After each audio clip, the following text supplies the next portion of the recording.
Hey, so I just finished watching Marriage Story. Uh, how do I open the review? Uh, The Irishman is Netflix's masterpiece. No, no, no, no, no. Marriage Story. All right, so getting into the review of it.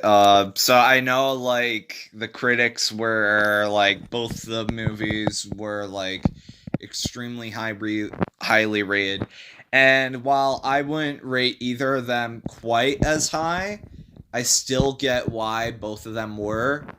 But I'd have to go with Marriage Story on this one if I had to pick one of them. I liked Marriage Story way more. I just felt more of an emotional connection to it, and it left me feeling much less depressed. But there was way more emotional resonance in it in a good way, and the movie felt more satisfying to me. And it felt like there was a lot less dead space, and like it was way more constantly engaging. The pacing was really good. I never felt like I was bored. And during The Irishman, which was like 3.5 hours, it felt like there were chunks of time where it just felt like not much was happening. Like the plotting was all important, but still felt extremely slow. And with Marriage Story, even though it's a day to day movie, which usually those are way too droll and I just usually can't get through them, for some reason, all of a sudden, I'm having like a Noah Baumbach phase, so I've just been going through all of them.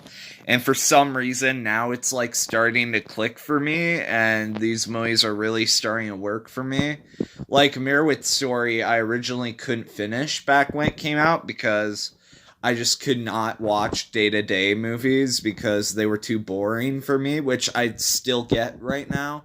I still get why I felt that way. And like Patterson, I couldn't finish because it was too boring of a day to day movie. And like tons of movies like that. Fences, I did finish, but I regret doing so because that's another day to day movie that like I found boring. Yeah, just like some examples. But this one is a really good one. uh, it's a drama, but like one that doesn't leave you feeling depressed. It actually leaves you feeling like extremely satisfied with its conclusion. And it's not a conclusion that you exactly expect it to go with. And don't worry, no spoilers on this one. There was something else I was gonna say. I guess before I forget. There's a couple things I'm forgetting. Um, I don't remember what I'm forgetting, so I'm just gonna mention other things, and hopefully it'll come back to me. The performances were fantastic in this movie. Adam Driver and Scarlett Johansson both deliver like some of their best performances, especially yeah, they're both great in this. The movie is like mostly a drama, but like there's still like some comedy in it, and it's all really well done. The whole movie is extremely effective at what it does, and yeah, I was totally on board with it. Which for a movie which its plot seems like very average, the execution is vital. Like the execution is kind of perfect to it, so I get why everyone loves it so much. It's absolutely great. I mean, it's free on Netflix, and it's among Netflix's best original films. I'd probably say it's their second best original film, with their best being Gerald's Game. And yeah, it's being out El Camino for me as the best Netflix original movie from this year. So yeah, I definitely say check it out. It's really really good. Yeah. What else?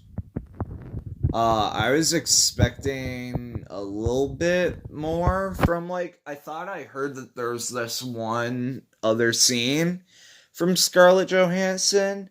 Like I heard that there's this one Scarlett Johansson scene that blew everyone away, but I'm trying thinking back. I don't know which one scene that was. Probably that one scene really early on, but since I watched this movie in chunks, I don't remember it very well. So it made more of an impression on everyone else than it did me. So like whatever. Looking back on it now, I more remember Adam Driver than Scarlett Johansson, but Scarlett Johansson did more earlier in the film than later. Adam Driver, like in the third act, really picked up on things. But yeah, really good movie. I thought it was fantastic. If I gave it a rating out of 10, I'd probably give it. I keep shuffling between an 8 and a 9 out of 10. So I think I'm I'm I'm either gonna go 8.25 out of 10 or 8.5 out of 10. I can't decide which of the two I want to do. The movie was constantly like emotionally resonating with me, so because of that, I might want to go 8.5, but because like I want to put it in the same, but because it feels like the same tier of a lot of movies I gave 8.25, maybe it would be more fair to do that. Because like other movies I gave an 8.25, what those were like El Camino and like Doctor Sleep and all those. I'm not sure if it like is quite 8.5, which is like A Single Man and all those.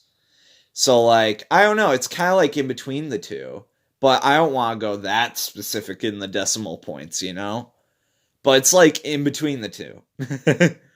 So yeah, thanks for watching. If you didn't enjoy the movie, sorry. Hope you enjoyed the review at least, and I hope you thought my perspective was interesting. But yeah, I guess I kind of just thought what everyone else thought. But yeah, this is probably the best. I definitely like this one way more than The Irishman for sure. Which I think is not as popular of an opinion because I think people love The Irishman so much. But I don't know, just the whole last 20 minutes of Irishman kind of threw me into a funk. I don't know.